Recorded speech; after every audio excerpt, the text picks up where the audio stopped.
días, hermanos y amigos. La Iglesia Bautista Betel les da la más cordial bienvenida a la Escuela Bíblica Dominical. Este día continuaremos con la lección número 41. Vamos a ver el estudio Dios provee para Ruth y Noemí. Me voy a permitir hacer una oración, espero me puedan acompañar. Padre nuestro que estás en el cielo, te agradecemos profundamente la oportunidad que nos brindas nuevamente de podernos reunir para darte la honra y la gloria que solo tú mereces, Señor. Gracias porque nos permites, aunque sea por este medio, poder estar en contacto unos con otros, Señor, para poder seguir llevando el Evangelio a los lugares más recónditos, Señor, hasta donde llegue el Internet, Señor, hasta donde llegue el hombre, Señor. Permítanos, por favor, que este día sea tu palabra la que se escuche, Señor, como siempre, que no sea la opinión de ningún hombre la que sea vertida. Permite que tu siervo pueda ser un instrumento, Señor, para que tu palabra pueda llegar a más personas. Te pedimos por todas las personas que están pasando por una situación difícil en este momento, Señor, por todos los enfermos, para que tú puedas darles su pronto alivio, Señor.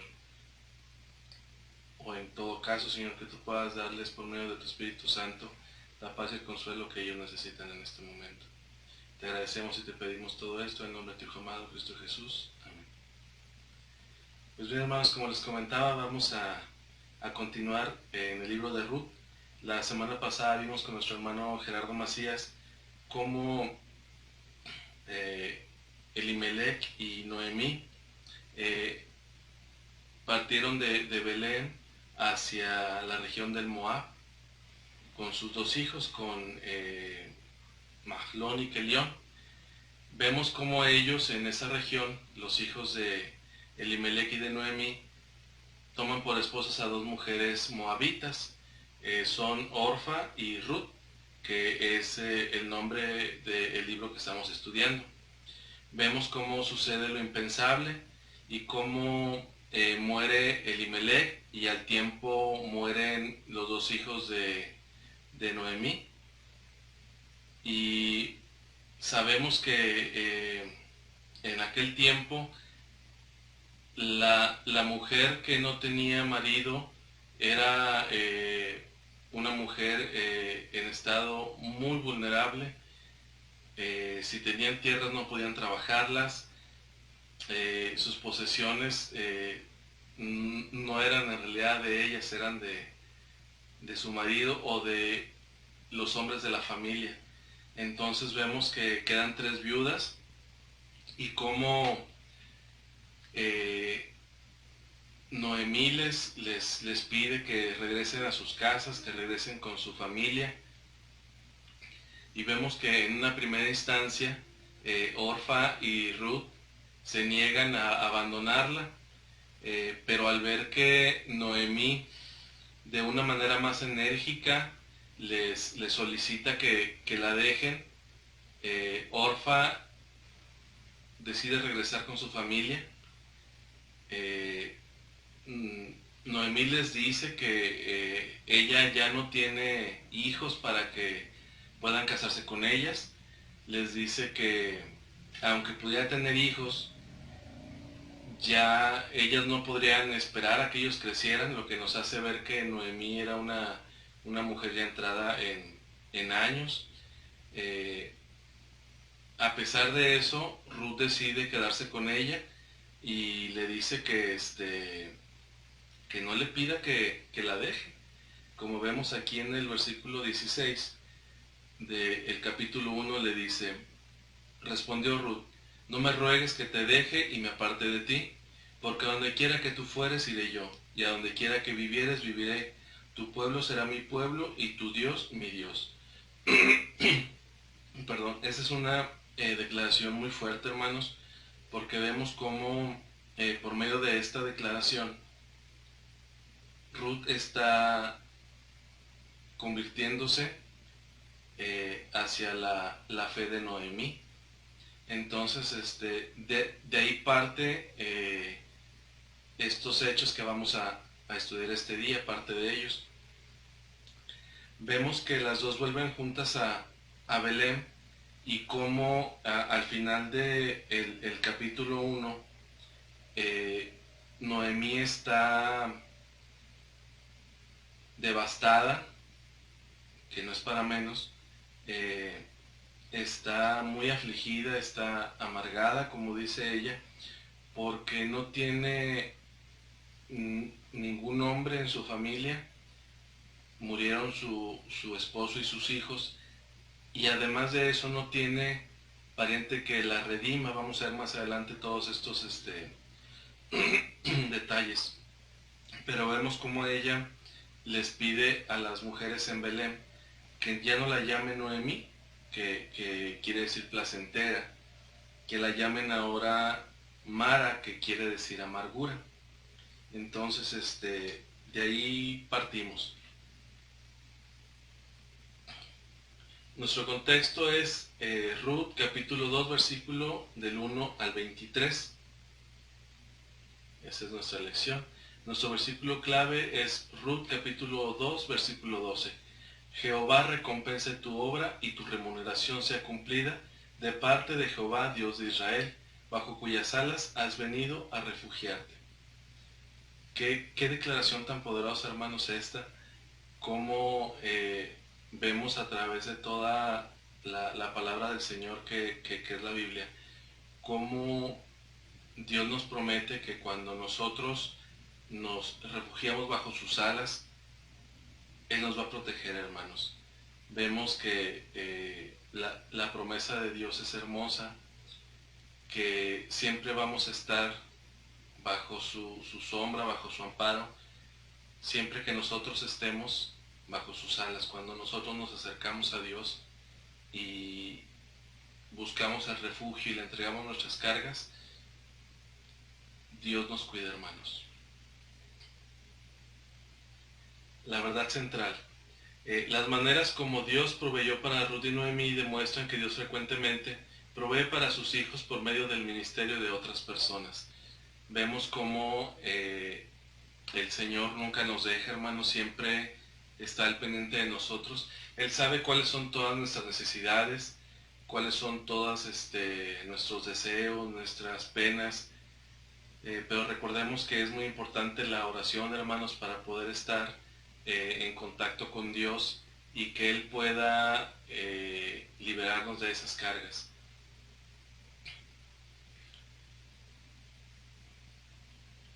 Las metas de aprendizaje son que el alumno demuestre su conocimiento de cómo Dios proveyó para Ruth y Noemí por medio de vos y su actitud hacia las maneras como puede compartir con otras personas lo que Dios le ha proporcionado.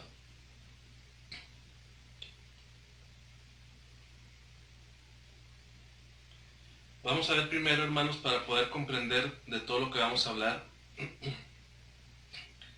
en primera instancia lo que es la ley del Doel o del Goel. Varía un poco la pronunciación, pero lo vemos en Deuteronomio 25, del 5 al 10. Dice, cuando hermanos habitaren juntos y muriera alguno de ellos y no tuviere hijo, la mujer del muerto no se casará fuera con hombre extraño. Su cuñado se llegará a ella y la tomará por su mujer y hará con ella parentesco. Y el primogénito que ella diere a luz sucederá en el nombre de su hermano muerto, para que el nombre de éste no sea borrado de Israel. Y si el hombre no quisiera tomar a su cuñada, irá entonces su cuñada a la puerta de los ancianos y dirá, mi cuñado no quiere suscitar nombre en Israel a su hermano, no quiere emparentar conmigo. Entonces los ancianos de aquella ciudad lo harán venir y hablarán con él. Y si él se levantare y dijere, no quiero tomarla, se acercará entonces su cuñada a él delante de los ancianos y le quitará el calzado del pie y le escupirá en el rostro y hablará y dirá, así será hecho al varón que no quiere edificar la casa de su hermano, y se le dará a este nombre en Israel, la casa del descalzado. Lo segundo que vamos a ver es la ley sobre la provisión, hermanos. Vamos a ir viendo cómo esto, hermanos, es la historia de nuestra propia familia, la historia de los hijos de Dios, cómo desde un principio Dios formando una trama impresionante para traernos a Jesucristo como Salvador, hermanos. Vemos cómo nada es por casualidad, la casualidad y la suerte no existen, es simplemente la trama que Dios ha armado, hermanos, para que las cosas sucedan como deben de suceder. Vemos como desde un principio en Levítico y en Deuteronomio había una provisión que estaba estipulada para cierto tipo de personas. Dice: cuando segareis la mies de vuestra tierra, no segaréis hasta el último rincón de ella, ni espigarás tu siega. Para el pobre y para el extranjero la dejarás, yo Jehová vuestro Dios. Levítico 23:22. Cuando sigues tu mies en tu campo y olvides alguna gavilla en el campo, no volverás para recogerla, será para el extranjero, para el huérfano y para la viuda, para que te bendiga Jehová tu Dios en toda obra de tus manos. Deuteronomio 24:19. Vemos aquí, hermanos, vemos cómo Jehová prevé, hermanos, todo lo que ha de suceder.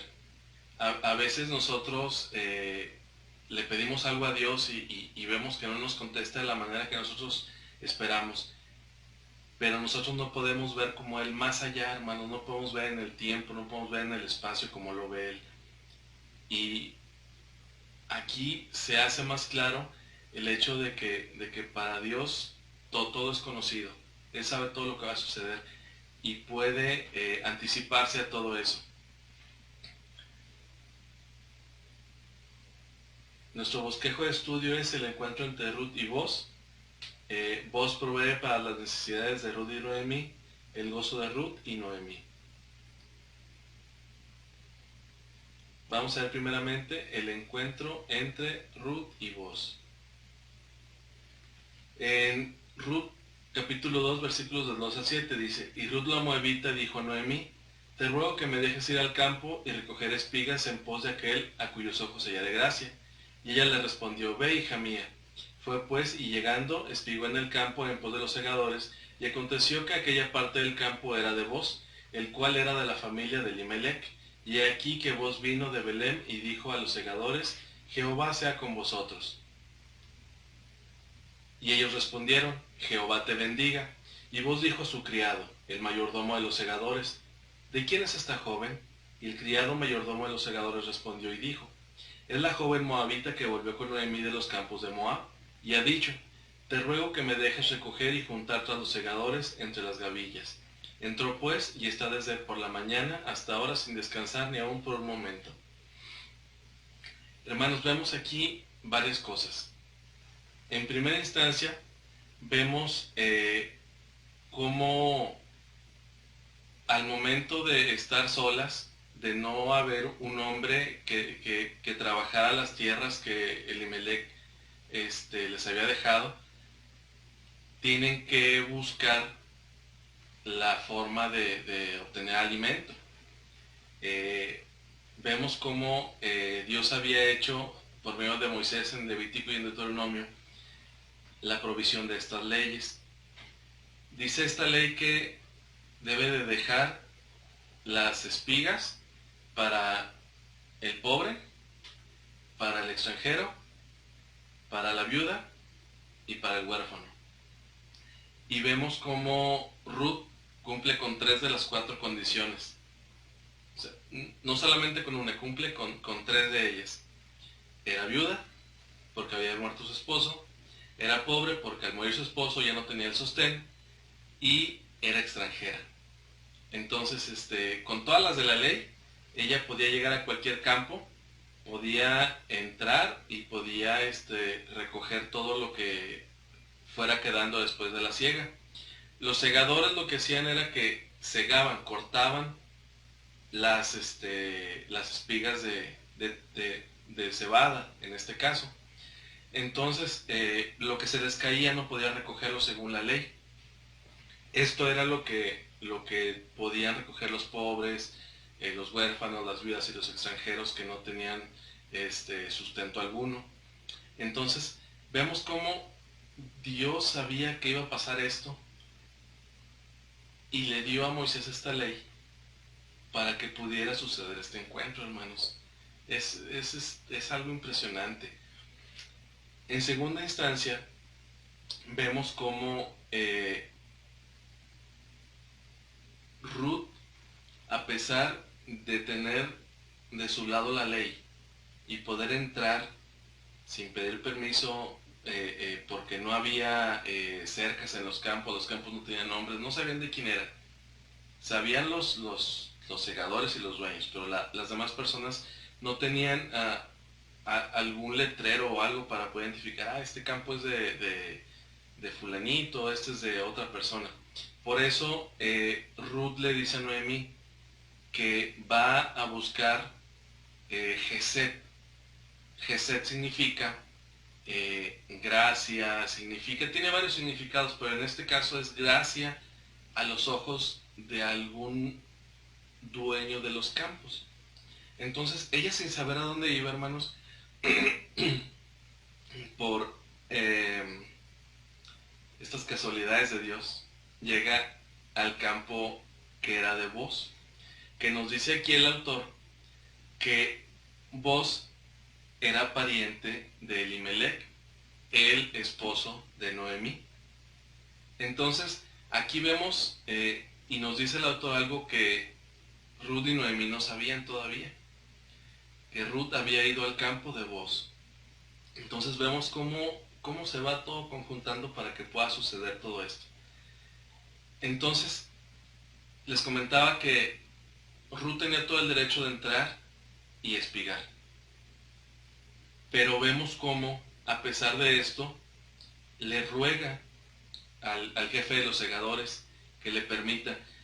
Y esto, hermanos, es algo que se ha ido perdiendo cada vez más. Cada vez más vemos cómo grupos sociales exigen, hacen pintas, destruyen, queman, rompen, golpean, exigiendo sus derechos, hermanos. Vemos cómo esta mujer, a pesar de tener, como dicen, todas las de la ley, le ruega que le permita acceder al campo y recoger lo que se les iba cayendo, hermanos.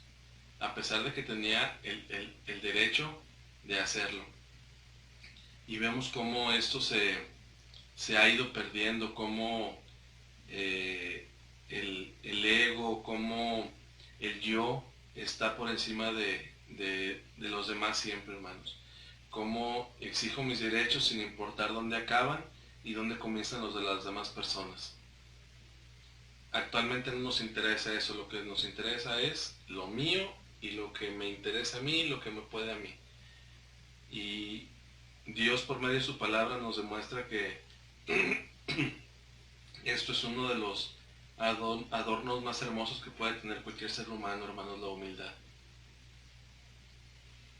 Entonces vemos cómo vos también, hermanos, le pregunta a su criado, y quizá no porque se hubiera fijado en Noemí, quizás en Ruth, sino quizás simplemente porque la desconoció. Vemos cómo al momento de él llegar con su jefe de segadores, con segadores, él los bendice: Jehová sea con vosotros. Y ellos le responden: Jehová te bendiga. Vemos que posiblemente había una relación muy cercana entre vos y sus trabajadores, como otro de los valores que se ha ido perdiendo es hermanos, el que la gente en una posición acomodada muchas veces ve por encima del hombro a todos los demás. Y vemos que vos no, vos más adelante vamos a ver cómo incluso él come con sus criados, a pesar de que era una persona de una posición muy bien acomodada. Vos quiere decir en hebreo valeroso, valiente, de valía, de valor en cuanto a quizá la fuerza y valor en cuanto a lo económico. Entonces era una persona muy poderosa que en algunas traducciones de la Biblia lo mencionan como muy influyente. Entonces, a pesar de eso, conocía a sus trabajadores, y al ver a Ruth la desconoce y le pregunta: oye, pues, ¿de dónde salió ella? O sea, ¿quién es? Le contesta él que es la mujer moabita que viene con Noemí, lo que nos hace pensar que ya todos sabían de la situación de Ruth y de Noemí. Entonces, vamos a ver cómo se da este encuentro. Bajo la ley, los israelitas no fueron permitidos cosechar totalmente el campo durante la siega. Debían dejar algunas espigas para los pobres, los extranjeros, los huérfanos y las viudas. Ruth decidió aprovechar esta ley y fue al campo de cebada para recoger espigas. No fue buena suerte, sino providencia divina, la que le guió al campo que pertenecía a Boz, un pariente rico de su suegro muerto. Recordemos que ella no sabía, no tenía idea de a dónde iba. Cuando Boz llegó de Belén, preguntó quién era la joven, enterándose de que era la nuera de Noemí. Vemos en Ruth capítulo 2 versículo de 8 al 12 la conversación que tienen Ruth y Boz. Entonces Boz dijo a Ruth: oye, hija mía. Esto nos hace ver que la ve de una manera diferente en cuanto a la piedad a como la veían las demás personas, por hablar del jefe de los segadores, que decía, es la moabita, con cierto quizá desdén, y vemos cómo Ruth le dice, oye, hija mía. O sea, vemos aquí cómo hay una cierta empatía, nos hace ver también que quizá era ya vos una persona entradita en años, no era muy joven, al referirse como hija a ella, estamos suponiendo. Le dice, no vayas a espigar a otro campo ni pases de aquí, y aquí estarás junto a mis criadas. Mira bien el campo que sieguen y síguelas. Era lo que les comentaba, como no había verjas, no había cercas, no había bardas, no había nada que delimitara los campos. Cada quien sabía lo que era suyo, pero las demás personas no. Entonces, al saber que ella acababa de llegar, no conocía la zona, le dice, síguelas para que no te pierdas. Recordemos, hermanos, que todo esto sucede en el tiempo de los jueces, cuando no había una ley muy fuerte, como cuando no había una justicia social muy fuerte. Recordemos lo que pasa precisamente en el libro de Jueces, en el capítulo 19, cuando va un hombre con su concubina y pues le pasan cosas muy feas. Léanlo, es algo muy desagradable.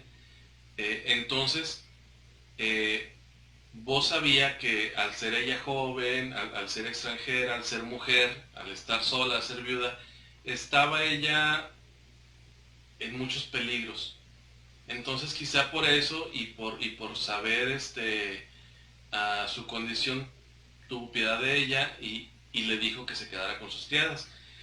Dice, porque yo he mandado a los criados que no te molesten, y cuando tengas sed, ve a las vasijas y bebe del agua que sacan los criados. Ella entonces, bajando su rostro, se inclinó a tierra y le dijo, ¿por qué he hallado gracia en tus ojos para que me reconozcas siendo yo extranjera? Vemos cómo hasta ese momento, hasta en ese momento, Ruth tiene una actitud de humildad, de sumisión, cosa que nos falta muchísimo, incluyéndome, hermanos. ¿Cuántas veces cuando nos pasa algo malo, renegamos con Dios? Dios mío, ¿por qué? ¿Yo qué hice? ¿Por qué me lo merezco? Sabiendo que nos merecemos lo peor. Pero cuando nos pasa algo bueno, generalmente no volteamos al cielo y, ay, Dios mío, ¿por qué me diste esto a mí? Yo no me lo merezco, ¿no? O sea, ay, gracias, Dios mío, así como, suponiendo que nos lo merecemos, hermanos. Y nada más lejano de la realidad. Vemos que Boz le responde, he sabido todo lo que has hecho con tu suegra después de la muerte de tu marido, y que dejando a tu padre y a tu madre y la tierra donde naciste has venido a un pueblo que no conociste antes. Jehová recompense tu obra y tu remuneración sea cumplida de parte de Jehová, Dios de Israel, bajo cuyas alas has venido a refugiarte.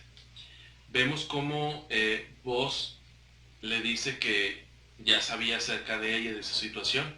Es el motivo por el cual la toma bajo su protección de cierta manera. pero vemos más adelante cómo Boz le dice que pues esto no es porque él sea muy bueno. Él le dice que es solamente un instrumento de Jehová Dios. Él solamente es un reflejo de la bondad de Dios.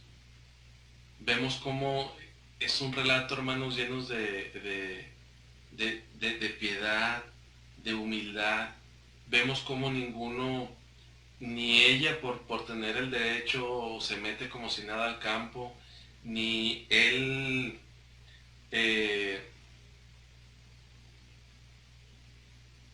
por ser rico y poderoso ostenta eso. Es algo muy bello y muy interesante todo esto. Boz la invitó cordialmente a continuar espigando en sus campos y a compartir del agua de sus obreros. Alabando el paso leal y desinteresado que Ruth había tomado, Boz terminó con una oración por ella. Jehová recompense tu obra y tu remuneración sea cumplida de parte de Jehová, Dios de Israel, bajo cuyas alas has venido a refugiarte. Es lo que les mencionaba, dice, de parte de Jehová. Él se considera solamente un instrumento. Y como muchas veces cuando nosotros estamos en situación de ayudar a alguien, podemos llegar a sentir que somos nosotros los que ayudamos, que por nosotros recibe alguna persona ayuda o recibe algo. Y pues el que da y el que quita todo es Jehová solamente. Él es el único poderoso, el único que tiene la potestad de dar o de quitar, hermanos. Leon Morris comenta, a su tiempo la oración fue contestada por medio del mismo que le había hecho. Él reconoce el aspecto religioso del cambio de país de Ruth al decirle que ha buscado refugio bajo las alas de Yahvé. La figura empleada es probablemente de un pajarito moviéndose bajo las alas de su madre adoptiva. Ilustra con viveza la confianza y la seguridad. Ella se maravilló que él, siendo judío, mostrara tanto favor inmerecido a una gentil, pero había una razón. Vos, por supuesto, había oído de la bondad de Ruth hacia Noemí y de cómo se había convertido a la fe judía. El gozo de Ruth y Noemí, Ruth 2, del 17 al 20. Espigó pues en el campo hasta la noche y desgranó lo que había recogido y fue como una efa de cebada. Una efa es aproximadamente 20 kilos, lo que es una cantidad nada despreciable. Es bastante para solamente poder recoger entre las gavillas, entre lo que se iba cayendo. Ya desgranado es bastante cebada. Gracias a que Boz les dice a sus criados que no la molesten, que la dejen recoger y que además de vez en vez vayan tirando un poco para que ella pueda recogerle, que no la avergüencen. Y lo tomó y se fue a la ciudad, y su suegra vio lo que había recogido. Sacó también luego lo que le había sobrado después de haber quedado saciada y se lo dio, y le dijo su suegra, ¿dónde has espigado hoy? ¿Y dónde has trabajado? Bendito sea el que te ha reconocido. Y contó ella a su suegra con quien había trabajado, y dijo el nombre del varón con quien hoy he trabajado es Boz. Y dijo Noemí a su nuera, sea él bendito de Jehová, pues que no ha rehusado los vivos la benevolencia que tuvo para con los que han muerto. Después le dijo Noemí, nuestro pariente es aquel varón y uno de los que pueden redimirnos. Entonces, hasta este momento, hermanos, se entera Noemí de dónde había estado Ruth. Y oh sorpresa, que precisamente hay una traducción que dice, o si traducimos de manera literal las palabras que utilizan al momento de que le dice y de que se encuentran Ruth y Boz, es casualmente por casualidad. O sea, sabemos que esto no, la casualidad no existe, es una forma de los judíos reafirmar algo, como cuando oraba nuestro Señor Jesucristo. En verdad os digo, de cierto os digo, eran formas de reafirmar el Señor, Señor, eran repetitivos, pero era una forma en el lenguaje hebreo de reafirmar.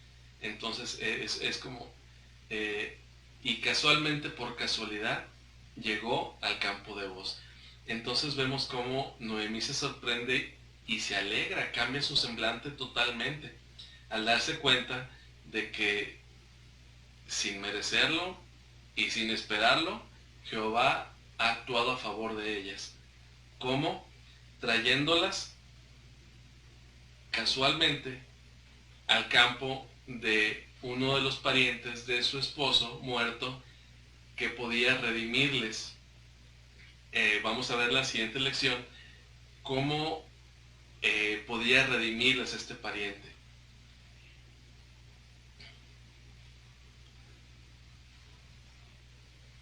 Estaba tan impresionado con ella que le invitó a comer con sus obreros y dio órdenes a sus criados de dejar a propósito espigas extras, era lo que les comentaba.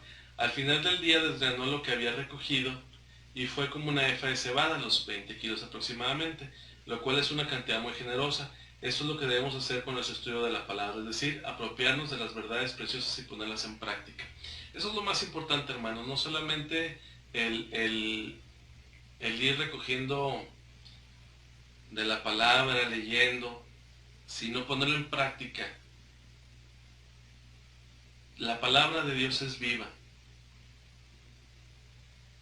Y para ser viva tiene que ser actuada, hermano, no nada más leída, no solamente escuchada. Tiene que ponerse en práctica todo lo que aprendemos y lo que entendemos y lo que escuchamos de la palabra de Dios.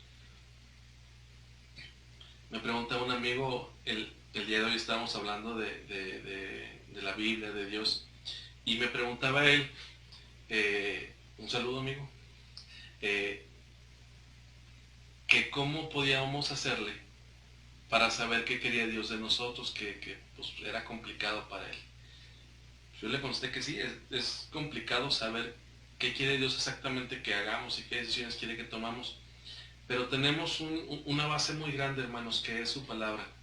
En su palabra podemos encontrar sus mandamientos, podemos encontrar todas estas hermosas historias donde Dios nos va guiando y donde Dios nos dice qué quiere que hagamos. Él nos dejó unos mandamientos que a pesar de que muchos digan que ya no estamos en la ley, que estamos en la gracia, no pierde vigencia la palabra de Dios, hermanos. Todo esto se aplica todavía, desde Génesis hasta Apocalipsis, toda la palabra de Dios no pierde su vigencia y todo se aplica. Entonces, tenemos aquí una guía, hermanos. ¿Cuántas veces hemos pedido, ay Dios mío, una guía para la vida, instrucciones? Pues aquí están, hermanos. Simplemente hay que desempolvar este hermoso libro, leerlo y ponerlo en práctica. Y con eso vamos a llevar un buen camino avanzado.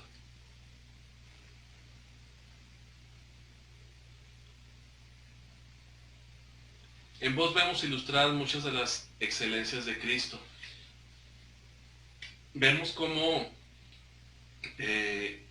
Ruth tuvo, vamos a ver en el siguiente capítulo, cómo va a tener un redentor, hermanos, cómo va a tener alguien. Vimos que ya alguien la cobijó bajo sus alas. Y a veces decimos, ay, cómo no tenemos un pariente así rico que nos cuide, que tenemos a Jesucristo, hermanos. Es el más rico de todos, el más justo, el más noble. Y estamos bajo su protección y bajo sus alas si es que somos sus hijos. No tenemos más que dejarle a Él nuestras cargas, hermanos, acercarnos a Él, orar, pedirle. Y de alguna o de otra manera, Él contesta siempre, siempre nuestras oraciones, hermanos. Dios nunca deja de contestar nuestras oraciones y nuestras peticiones. Quizá no siempre es de la manera que nosotros esperamos y queremos, hermanos. Pero como les mencionaba, Dios ve más allá del tiempo, del espacio. Y Él sabe que a veces hay cosas que, aunque a nuestros ojos puedan parecer buenas, al final del camino no va a ser algo de provecho para nosotros o para su obra. Vemos cómo Dios le promete a la humanidad un redentor y cómo desde el comienzo de la historia de la humanidad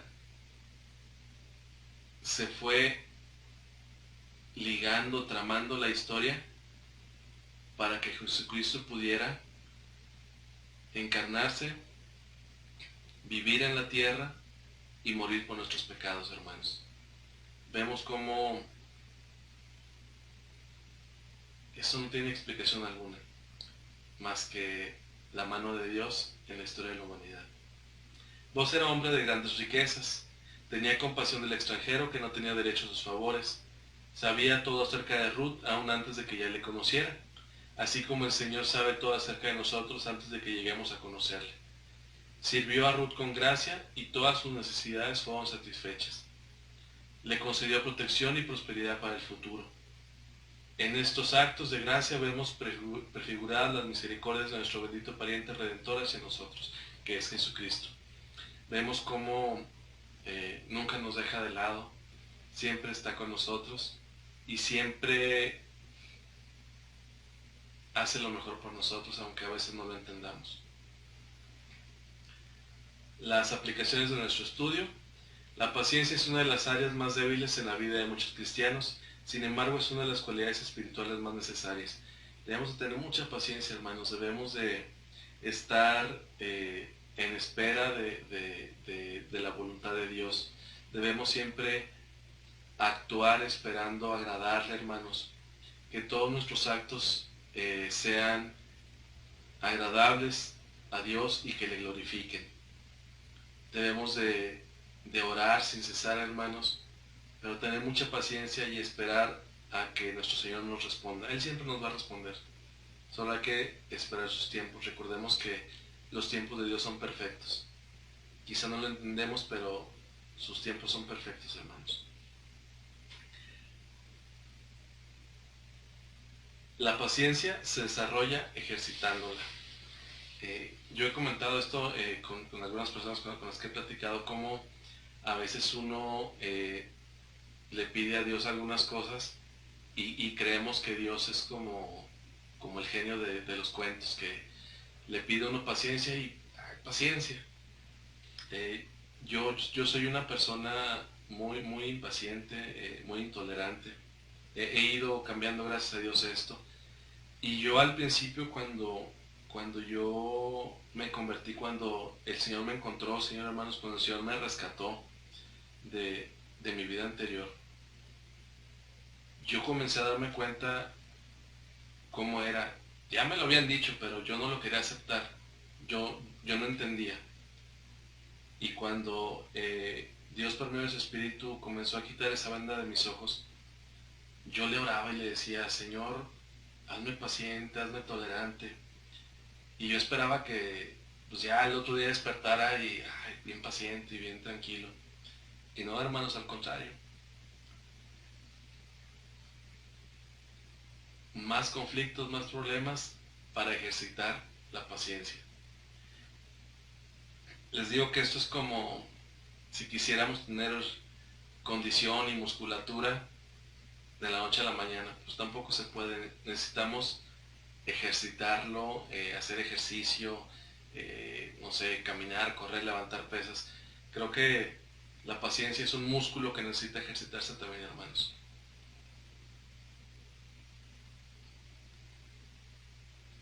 Debemos practicar el someternos unos a otros y buscar la paz entre hermanos sin afectar la verdad.